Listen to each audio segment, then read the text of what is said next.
วันนี้น้องพี่น้องไปพาพอสร้างไปเบิ่งงานอีกงานหนึ่งพี่น้องอยู่เฮือนพอตู้พอตู้บีบพี่น้องเนาะทางเบาแก้วกะเอา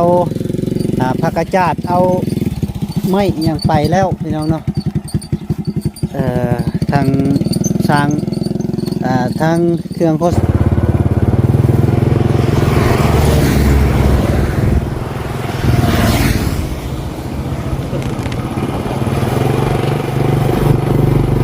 ไปเลยพี่น้องไกลเติมเลยเดี๋ยวนี้ไปพูดกัน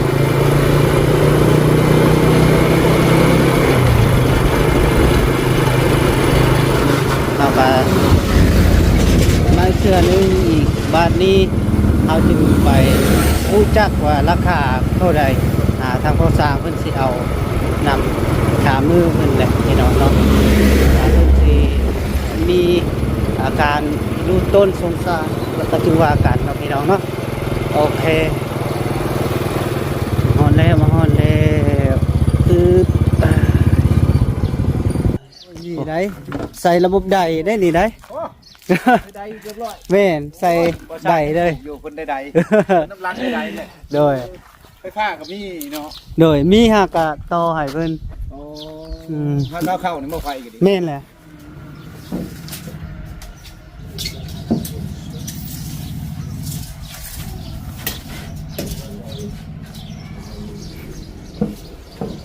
มาแต่นี่กระเทินว่ะตั้งขึ้น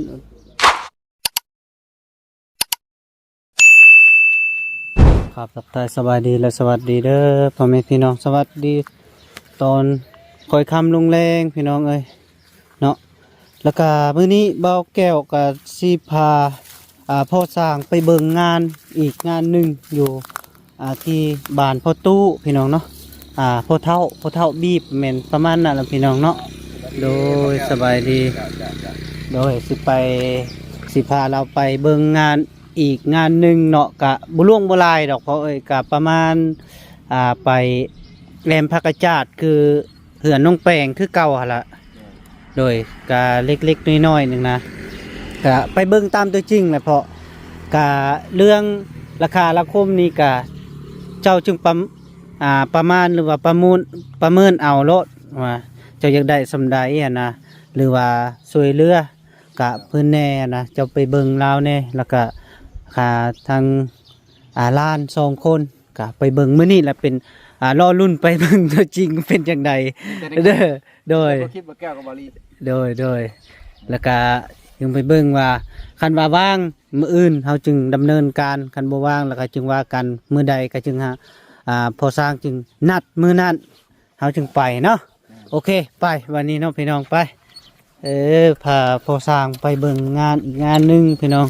อยู่เฮือนพอตู้พอตู้บีบพี่น้องเนาะทางเบาแก้วกะเอาผักกระจาดเอาไม้ยังไปแล้วพี่น้องเนาะ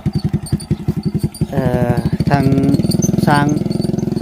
ทางเครื่องพอสร้างเพิ่นกลับไปส่งฮอดเฮือนแล้วเนาะพี่น้องเนาะโอเคไปพี่น้อง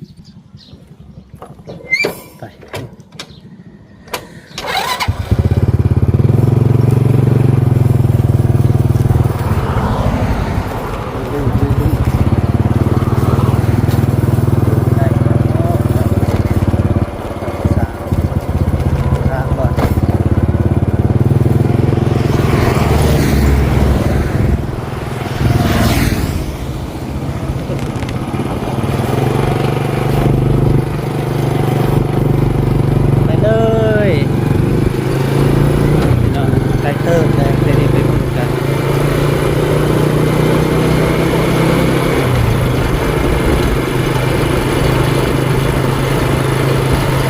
เลี้ยวขวาเลี้ยวซ้ายอีกนิดนึงนะอันนี้จะเป็นบ้านนาคำไต่เด้อพี่น้องเด้อบ้านนาคำไต่เมืองอาสพังทองเขตสวรรณเขตพี่น้องเอาไปมาเชื่อนึงอีกบ้านนี้เอาจึงไปรู้จักว่าราคาเท่าใดทางพ่อสร้างเพิ่นสิเอานำขามือเพิ่นแหละพี่น้องเนาะเพิ่นสิมี อาการดูต้นสงสารแล้วก็จึงว่ากันเนาะพี่น้องเนาะโอเค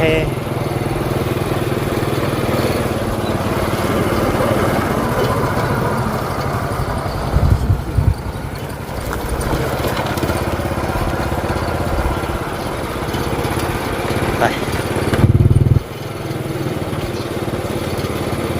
ตึ๊ดไปมาฮอนแล้วมาฮอนแล้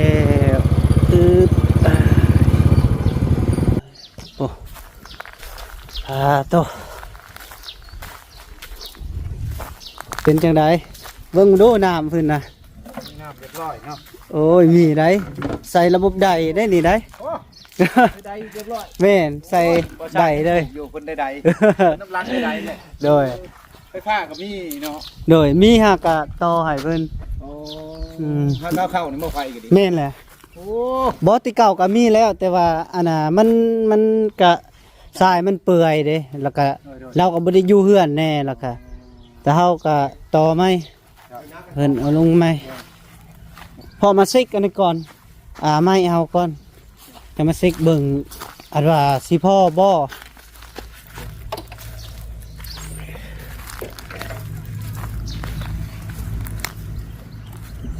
เอายังกันนะเม็ดโอ้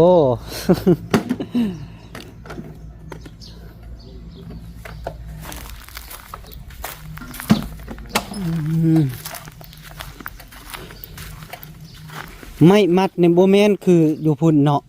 คือมันเป็นแบบนี้นะ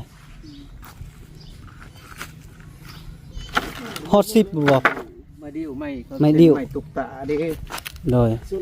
แต่ว่ามันตอกสบายได้ไหมนี่เนาะอืม ไม่เช่น โดย ตื่มบ้อมเช่น ก็มีเส้นตัวใด เป็นยืนรถ ทางนี้บ่ได้แอมได้แผะเพราะ ทางเรียน แม่นมีแต่ทางนะสิเพราะลองอันขึ้นแทกมึงดูอันน่ะมันตกอยู่จากแผ่นเฮาก็สิสั่งไม้อันนะแต่มันบ่พอ นี่บริการที่ บ่ เนี่ยทางนี้เนาะ แม่นแอมแต่ทางนี้ค่ะ ตัวนี้ก็บริการไปเรา บ่แอมทางใดพ่อบอกเพิ่นแน่สิแอมฮดใส่หาใส่หั่นนะ นายอันคนว่าคิดใบควายแล้วคือในมันผลมันคือมันได้เนาะอยู่ในตัวนี้ครับ บ่เจ้าไปบอกเพิ่นก่อนแล้วก็เฮาจึงอันน่ะเราเป็นสร้างเด้ให้เพิ่นนั่นแหละมาเฮ็ดอันนี้ก็ได้เออ เอาเราตีอยู่ ครับอัดทานแล้วหนังมันนะ โดยเอาคานี้บ่คาเราแทงมาพี่บ่แอมมันน่ะตัวนั้นบ่ได้แอมเนาะ บ่เอ็มตัวนั้น บ่แอมแล้วว่ะ ประตูแล้วอัดทานมานั้น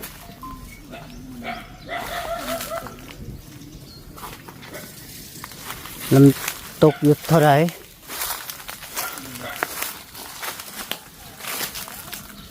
ครับทีนี้เอาออกหมด บ่พึบ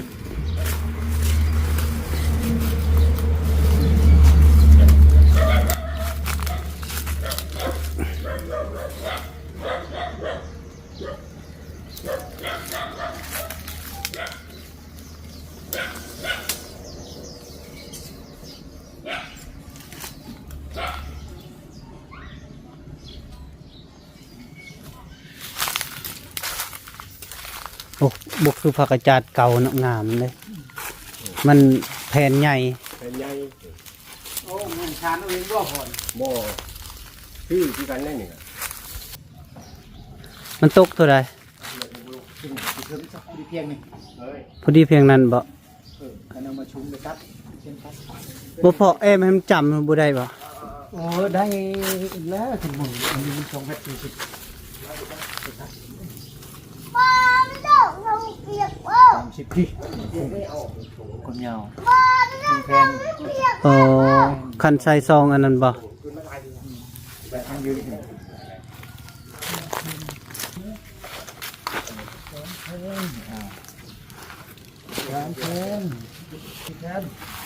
มันตกอยู่จักแผ่น อะไร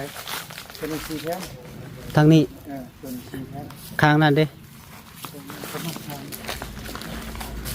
ท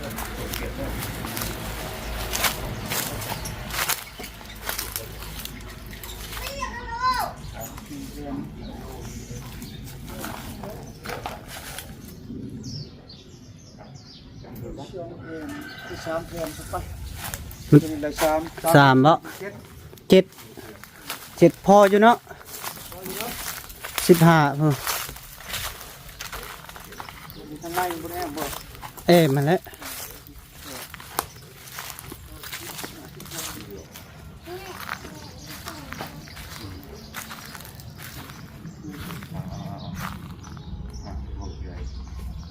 ขึ้นเลยแหละไปขึ้นเลย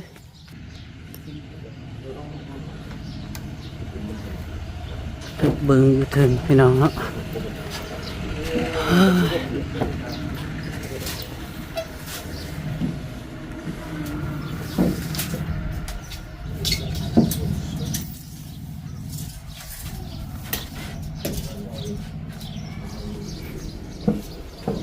มาแต่นี่ กระเทินว่ะตั้งขึ้นจะไปส่งแผน ก็ได้เด้อ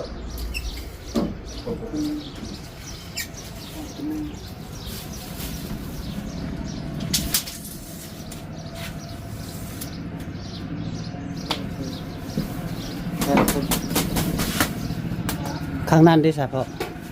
ข้าง มันมีวะ ผลไปพายจะเป็นยังไงนุ๊กข่อยนุ๊ก นี่เราไม่ได้ออกบ่ บอก ใช่ตัวนี้มันเหลือก่อนทั้งหมดครับ โดยงั้นแล้วแต่ มันพอทานทานทั้งยังนี่นะ อืม ตัดแต่ทานทั้งยังมันอัดทานทั้งยังทำมันเหลืออย่างเขา โดย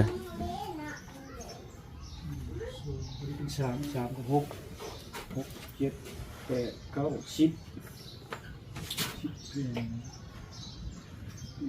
ส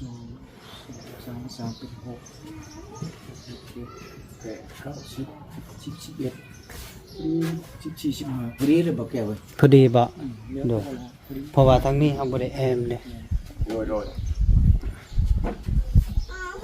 น้ำกินหมอน มันได้น้ำนะลูกกินได้ไหมเล็กตะปูน่ะ2 โล เด็กกับผูน้อยบุรีไงบุรีหก 8 กับ 6อ๋อ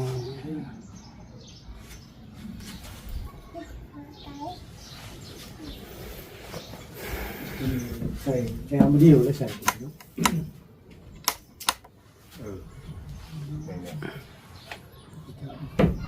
มันไม่ดีก็เอาไม้นั่นเราเลยใส่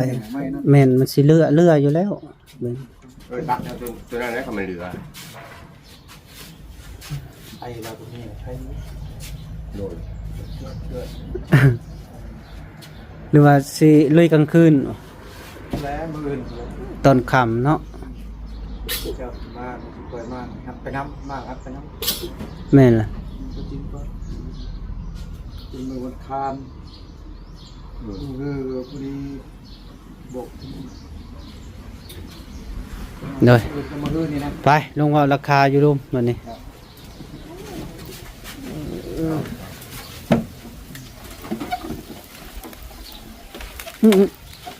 อะไรครับ อึบอยู่เนาะ โอ้ไปไหนกันไปเลือดเกิดไปลงจะปีนนานลงไม่หลุดปีนลัง ทางนี้ประมาณ2 แผ่นนะวะตั้งขึ้นก็ได้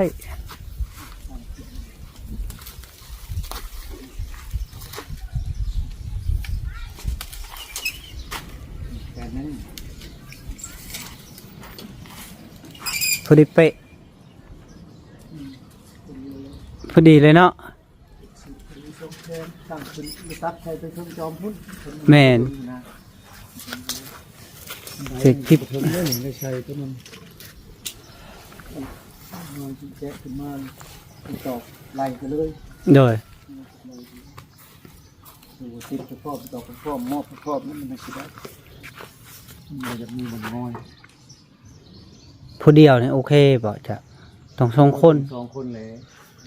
สองคนสิเอาผู้ใดอีก เบิ่งพ่อน้องอูน้องอีนั่นแหละ อ๋อ เพิ่นว่างชาวเพิ่นมาช้อยมันนี่นะ โดย อีชาละเช้าเฮาสิพอแปลงงานอยู่หั่นแล้วแล้วตัวแล้วออกมาเลยกินข้าวแล้วออกมาเลยนะลงก็เพิ่นได้ตกลงเพราะว่ามื้อฮือยันว่าเพิ่นไปส่งสการคนในบ้านเพิ่นเชียร์อีกเด้อ โอ้โดยไปนั่งเตียงมันได้พอ เอามีเตียงสิบ่ แม่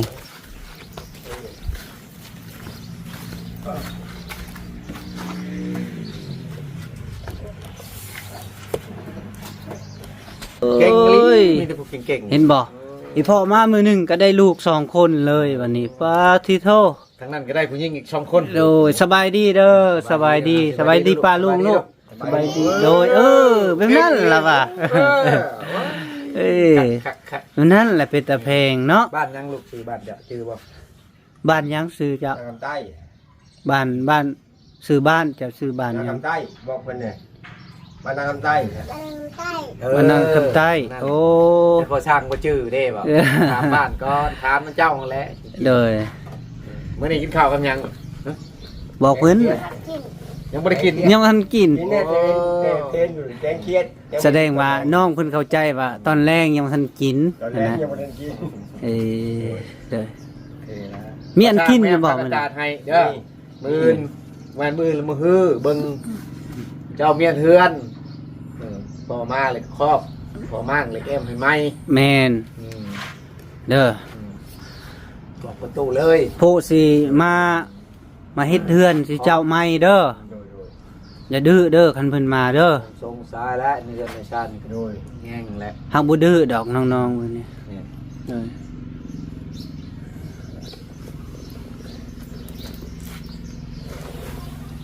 กะไม่นี่ยังดีได้พอไม่ แม่น ยังดีคักอยู่ ขนาดใช้หินเนี่ยมันนั่นดอกเลย แม่ กันเอาเสามันนั่นแบบว่าเฮาเทปูนมันจะกัดเสาเนี่ยเยี่ยมนั่นดอกถ้าเจ้าไปใช้เสาดินนี่โอ้ยมันกัดรถมันใช้ดิน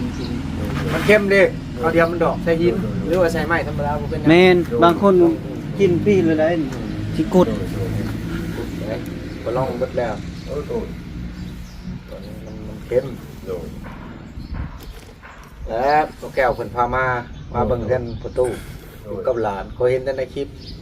ว่าก็เบิ่งอยู่ มื้อนี้แหละเพิ่นก็มาพบมาพอกับน้องๆกับตาเพิ่น อันห้องมัน อันห้องบ่ โยย่านในเบิ่งได้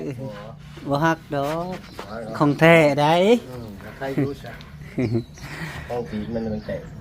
ย่านได้เนาะ มื้ออื่นน่ะบ่าวสิซื้ออันยวนกินมาให้ เด้อมื้ออื่นสิซื้อปองปลาเบิดละบ่ หมดแล้ว เบิดเด้อเนาะอืมมีเด้ มียังมี ยังบ่ยังจะแกะ ยังเก็ดหนึ่ง เก็บหนึ่งดีแล้วพอขันเจ้าอยู่ประมาณทิศ1 2ทิศน้องๆนี่ติดเจ้าอีกได้นี่ไหนอีหลีเบิ่งทรงนั่นนี่ สายผ้ากันยัง แม่น กระเสียงห่างจังหน่อยคันเมื่อกับช้ำเก่าอีกแล้วสายผ้าอ๋อแอวอีกแล้ว อีหลีแหละขนาดคนไปนอนมื้อหนึงคืนเดียวก็ยังแอวเลย นอนเป็นแน่เพิ่น โอ้ยหัวหน้านะมานอนนะได้เพิ่นได้ ต้นสงสาร พยายามเพิ่นอีก โดย ว่างพอแล้ว โดย ครับว่างๆก่อนเดี๋ยวนี้กำลังมันบ่ว่างปานใดโทรดิเพิ่นก็บ่อยากรับได้เพิ่นก็ดิติดเกมติดโทรศัพท์มันก็จะโทรยากติดต่อ แม่นล่ะเพิ่นก็เฮ็ดทันครัวได้ก็สิแล้วล่ะ ส่งแต่ขอครัวมาเห็นอยู่คุณทวีกันพอได้เด็กๆก็แก่ๆเด็กๆน้อยๆ โอ้พอได้นำเพิ่นแล้วว้าว มาอยู่ลำพอก็ดีกว่าบ่เฮ็ด แม่ ตั้ น งใจเฮ็ดก็บ่ล้นจังหน่อยก็เป็นจ้าง เลยเอาตกลงจังซี่ซะพ่อสิเอานำเท่าใดเฮาจึงฮู้ว่าสิเป็นแนวใดก็เจ้าประเมินเอาว่าสิช่วยเหลือเพิ่นบ่จังใดก็เฮาจึงว่ากัน นี่ก็เรื่องราคาก็ไล่ประเมินเบิ่งบอกกันคันผู้เดียวก็มันก็สิลำบากแน่ โดย ต้องได้2คนกันอะไรนั่นก็ประมาณเบิ่ง2,000ไปคันบ่มีเงินอันนั้นก็เงินกีบก็เอา โดย ประมาณ 2,000บ่ แม่นไปปลายนี่แหละกันว่า โดย จุกกับมงล้านก็เอามันรอการช่วยเหลือหั่นนะ แม่น เราแต่จะคิดเห็นเฮา แม่น คือว่าเอาแหละคือช่างนี่ก็ดึงหันวิทย์นี่ดึงนี่วิทย์หันเอาหมู่มาบัดคันว่าคนบ่เข้าใจกันคือว่าเอาแหละเรื่องงานก็เฮาหาหมู่มาช่วยเราก็ต้องให้หมู่ โดย โดย เห็นเป็นไปนั่นแหละ แสดง ง่ายดอกพอ ล้านหนึงเต็มเนาะ แม่น กะทางลุงนี่กะสิเอาให้แบบกินน้ำกินในคือปกติพันมาหั่นล่ะคือเจ้าฮู้อะแหละอยู่น้องเฮือนน้องแปงบ่จังซั่นก็เจ้าก็เติมบัตรมัน150,000นี่แหละก็ว่ากันเนาะ เดี๋ยวจะมาเช้ายามาให้ มันออกปะโลแบบนี้นะ ด้านไหน เออผู้น้องนี่บ่มักปากผู้นี้น่ะปากเว้าผู้น้องก็บัดมือเว้าก็เว้าอีหลีรอได้คันปิดคลิปแล้วปะโตแลนแล้วได้พุเท่านั้นน่ะเนาะโอเคจึงได้ฮู้เนาะขอถ่ายรูปหน่อยเด้อตึ๊บ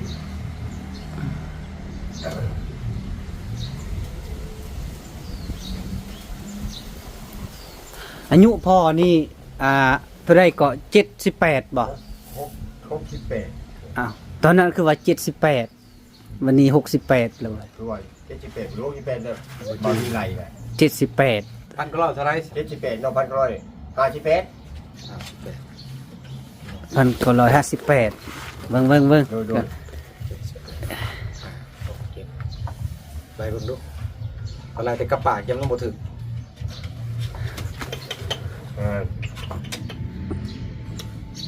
อิ้วบ่ว่าห้องตีนมันห้องบ่วินนี่ โอ้ มีแต่ห้องตีนเรื่อย ตกใจได้ภาษาไงได้ เบื้องห้องนี่มันแตก ท้องมันนี่ยังเนี่ยมันอยู่ลูกปุกยามตับ ๆโดยตัวใดก็ 1,000 ๆก็58พันก็ร้อย58ว่าจะ 1,958 มาลบ ลบ 2016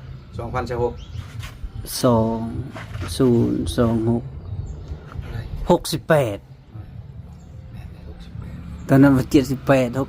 เนาะแสดงยังหนุ่มอยู่เนาะแล้วก็เก่ง หนุ่มมันบ่หนุ่มเป็นจังไปเลย แมน อายุจะยังอยู่มันตาก็ไปมันบ่หนุ่ม กูจืด เลยอ้าวโอเคเนาะฮู้แล้วเนาะวันนี้เนาะอ๋อ ยากบ่ได้ โอเคพ่อแม่พี่น้องเอ้ยพาผู้สร้างเพิ่นมาเบิ่งมาแทกว่าอย่าให้เพิ่นมาแอมพักกระจาดให้ทางพ่อเฒ่าบีบเนาะพี่น้องก็เรียบร้อยเนาะคือว่า15แผ่นละว่าพอดีเนาะพอดีเนาะพอเนาะ15แผ่นละว่าพอดีก็ค่ามือเราเอานำลานกีบพี่น้องเนาะแล้วก็เราก็ว่าอีต้นสงสารเนาะก็แบบว่าช่วยเหลือน้ำกันนี่แหละพี่น้องเป็นว่าอันนั้นเอาขออยู่ดีมีแห้งสุขภาพแข็งเด้อทางผู้ใหญ่ใจดีแล้วก็ทางFC บัดสุขุสุคนแซมเป็นคนหักคนแพงอายุมันคนยืนตลอดปีตลอดไปโดยสาธุโดย